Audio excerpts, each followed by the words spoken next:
नमस्कार, मैं हूं अमिताभ सिन्हा। सरकार के 3 साल के कामकाज का लेखा जोखा लेके एक ऐसे मंत्रालय से जो बिल्कुल नया है, जिसकी रचना खुद प्रधानमंत्री नरेंद्र मोदी ने की और उसका जिम्मा मिला है केंद्रीय कौशल विकास मंत्री राजीव प्रताप रूडी को। रूडी जी खुद ट्रेंड पायलट हैं, फाइटर प्लेन सुखोई तक में वो को पायलट रह चुके हैं।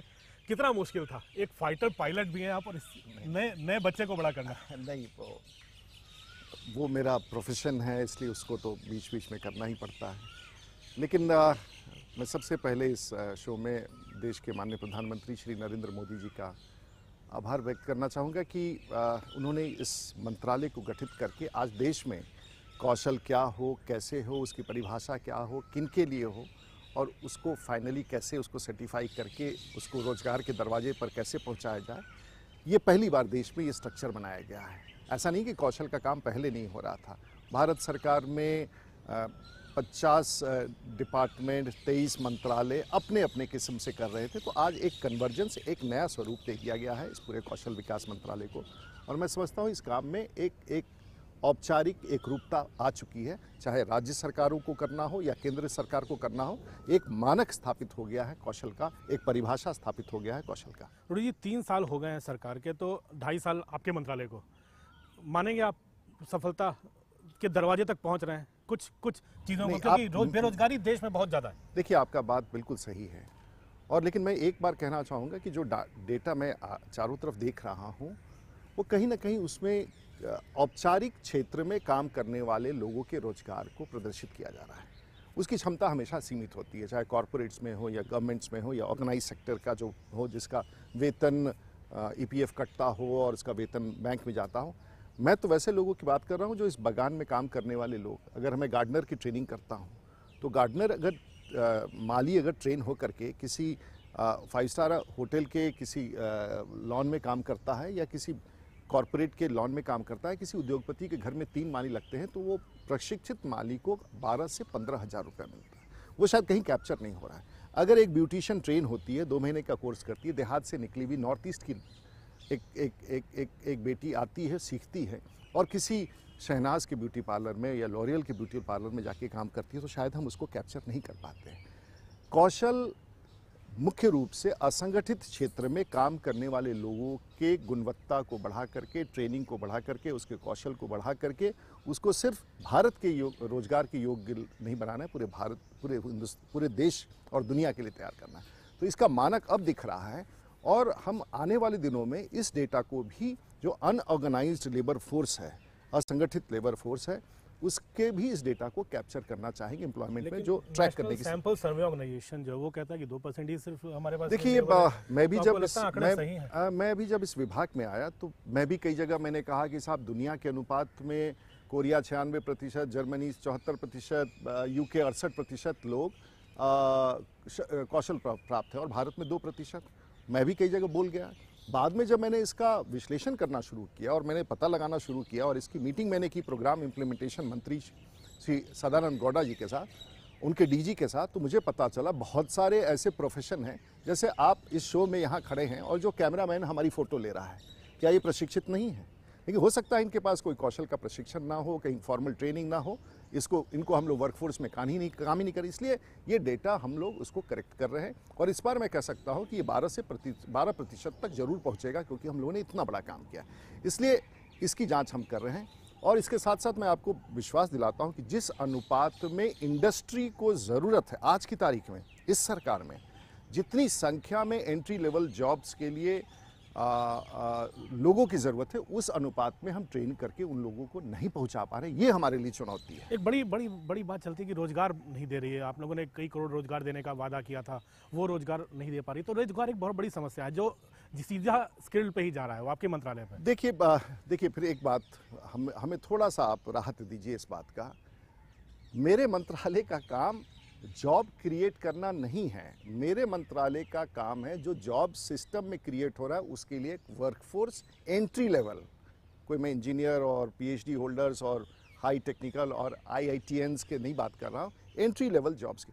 और मैं फिर आपको रिपीट करूँगा, कल सुबह मुझे कम से कम 2.5 लाख असिस्टेंट टेलर्स की ज़रूरत है, जो स्किलिंग जो टेक्सटाइल मिनिस्ट्री, मेरे पास लोग नहीं है काम करने के। मुझे कल 3 लाख ड्राइवरों की ज़रूरत है।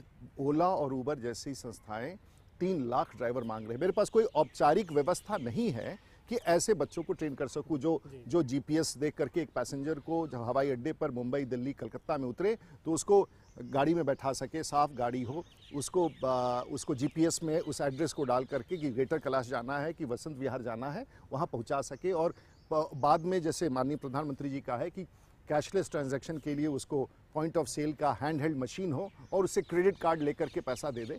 हमारे देश में इसकी व्यवस्था नहीं है और किसी स्कूल कॉलेज में इसकी ट्रेनिंग नहीं हुई। उसका काम मैंने उठाया है। तो स्किल को लिंक, स्किल का काम अब परिभाषित हो रहा है और जॉब के अनुरूप हम वर्कफोर्स क्रिएट कर रहे हैं और ये काम बहुत भयंकर तरीके से चल रहा है।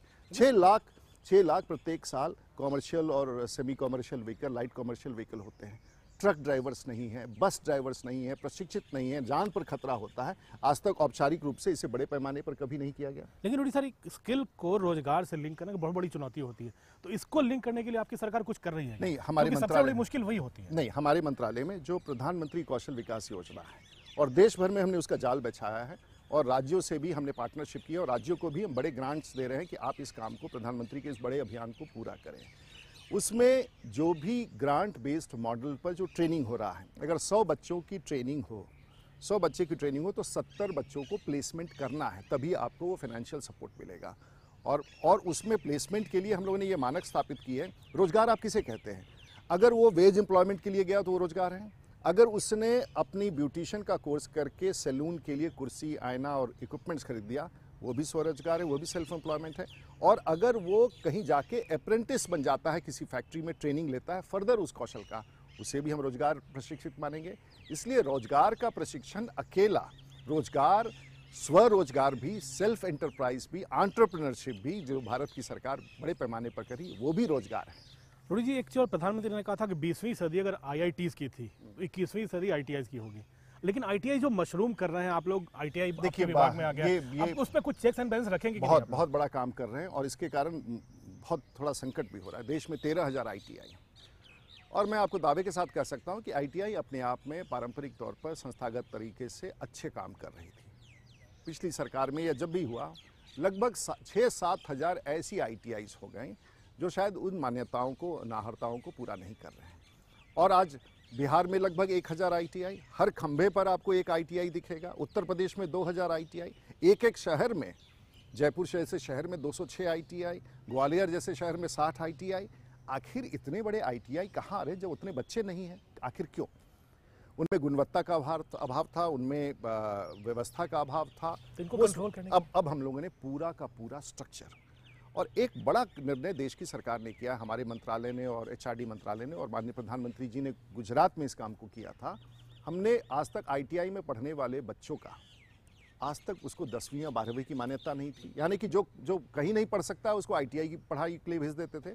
अब हमने तय किया है कि 10वीं और 12वीं की मान्यता दी जाएगी इन बच्चों को, उनके एग्ज़ाम्स होंगे और हम अपने मंत्रालय के तहत या तो सीबीएसई, आईसीएसई की तरह उनसे जोड़ करके एग्ज़ाम लेंगे या फिर नेशनल ओपन स्कूल के माध्यम से, और नहीं तो हम अपना बोर्ड बनाएंगे और 23 लाख बच्चों को आने वाले दिनों में मैट्रिकुलेशन का और +2 का सर्टिफिकेट मिलेगा, सेकेंडरी और सीनियर सेकेंडरी का सर्टिफिकेट मिलेगा, ताकि आने वाले दिनों में अपनी पढ़ाई आगे भी कर सकें, आगे भी रोजगार में उनकी मान्यता हो कि +2 मान्यता हो, ताकि वो अप्लाई कर सके, उसके बाद ग्रेजुएशन कर सके, पोस्ट ग्रेजुएशन कर सके। इतना बड़ा निर्णय लिया है देश की सरकार ने 23 लाख बच्चों के लिए।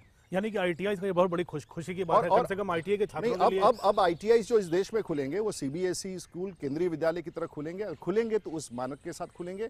और हमने अभी एक सेल्फ ग्रेडिंग का काम किया। जो भारत में 13,000 आईटीआई हैं, उनको हम लोगों ने 50 पैरामीटर दिए और उस पर ग्रेडिंग कर रहे हैं। वो खुद ही बता रहे हैं कि ये आपने 50 पैरामीटर किया, मेरे पास 40 पैरामीटर है। और अभी इस देश में लगभग 1500 आईटीआई ने 3+ कैटेगरी में चले गए। हम उनके सर्टिफिकेट पर लिखने वाले हैं कि ये स्टार ग्रेडेड आईटीआई हैं और यहाँ पढ़ाई अच्छा चल रहा है। तो सेल्फ ग्रेडिंग का काम, नए आईटीआईज़ का हम लोगों ने मॉडल प्रकाशित कर दिया है और पुराने आईटीआई जिनमें गुणवत्ता नहीं है वो शायद अब इस देश में नहीं चलेंगे। मध्य प्रदेश की सरकार ने हमें 107 आईटीआई के बारे में लिखा कि इसकी गुणवत्ता नहीं है, इसे समाप्त किया जाए। हम लोगों ने ईमानदारी से आईटीआईज़ की गुणवत्ता बढ़ाने के लिए काम शुरू कर दिया है। रोहित जी, थोड़ा मैं राजनीतिक सवालों पे आना चाहूँगा। 3 साल हो चुके हैं सरकार के, अब कुछ रेट्स पड़ी हैं पिछले 1-2 दिनों में। तो आपको याद होगा सारी विपक्षी दल बोल रहे हैं कि आप लोगों ने राजनीति बदले की राजनीति कर रहे हैं, पॉलिटिक्स ऑफ वेंडेटा है, न चाहे वो नेशनल हेराल्ड केस हो, चाहे लालू के ऊपर IT रेड्स हो। देखिए, लालू जी के बारे में आप चर्चा कर रहे हैं तो शायद पता नहीं अभी भी आप लोगों का बड़ा फैसिनेशन है। वो एक ऐसे व्यक्ति हैं जो चारा घोटाला में जेल गए, उनके खिलाफ आरोप है, वो चुनाव नहीं लड़ सकते हैं। इस बार उनकी पत्नी मेरे खिलाफ चुनाव लड़ी, छपरा की जनता ने मुझे जिताया, देश की सेवा करने का, प्रधानमंत्री नरेंद्र मोदी जी के साथ काम करने का मौका दिया। हमारे जैसे व्यक्ति का राजनीतिक जीवन का 30 साल, 26-27 साल में हम विधायक हुए बिहार में, और आज 30 साल समय निकल गया। 15 साल लालू जी ले गए और 15 साल नीतीश कुमार ले गए, और बिहार की जनता ने फिर एक बड़ी बहुमत दी उनको। इस बार उनको नीतीश जी के साथ बड़ी बहुमत दी। जहां लूट इत्यादि तो है ही, हत्याओं का सिलसिला जारी है। जो नेता हैं उनके खिलाफ आरोप है, उस आरोपी के साथ मिस्टर क्लीन मिल करके सरकार बनाते हैं।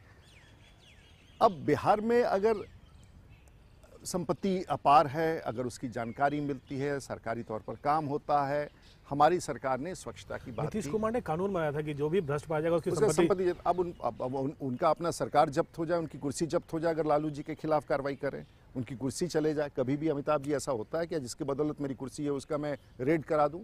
ये सब अखबारों में लिखने के लिए है, लेकिन कायदे से वैसा नहीं है जैसा आप कह रहे हैं। लेकिन नीतीश जी के ऊपर लगता है लालू जी ने ट्वीट भी किया था उस दिन की, नीतीश नए अलाइज मुबारक हो उनको। आपको लगता है नीतीश जी वापस बीजेपी की तरफ आने की तैयारी कर रहे हैं? पता नहीं कहाँ आएंगे, लेकिन मैं अब उत्तर प्रदेश की तरफ देख रहा हूँ और बिहार की जनता भी उत्तर प्रदेश की तरफ देख रही है।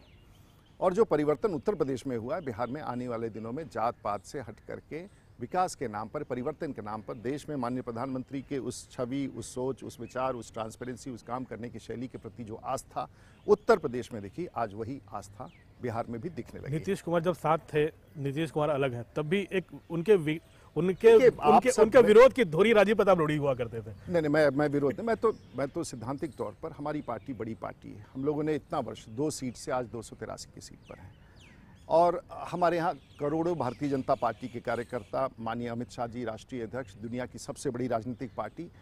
क्या हमारे पास अपनी ताकत नहीं है कि बिहार में हम अपनी सरकार बने? हार हो सकती है, क्योंकि बिहार में जिस आधार पर पूरे भारतवर्ष में भारतीय जनता पार्टी की पहचान बनी और जो हमारी गति का कारण है, हम तुष्टीकरण के खिलाफ हैं, हम परिवारवाद के खिलाफ हैं, हम जातिवाद के खिलाफ हैं, और ये मोटे तौर पर पूरे भारतवर्ष में हम लोगों ने इसको कायम किया है, और पूरे भारतवर्ष में ये दिख रहा है, और लोगों का विश्वास। बिहार ठीक इसका उल्टा है।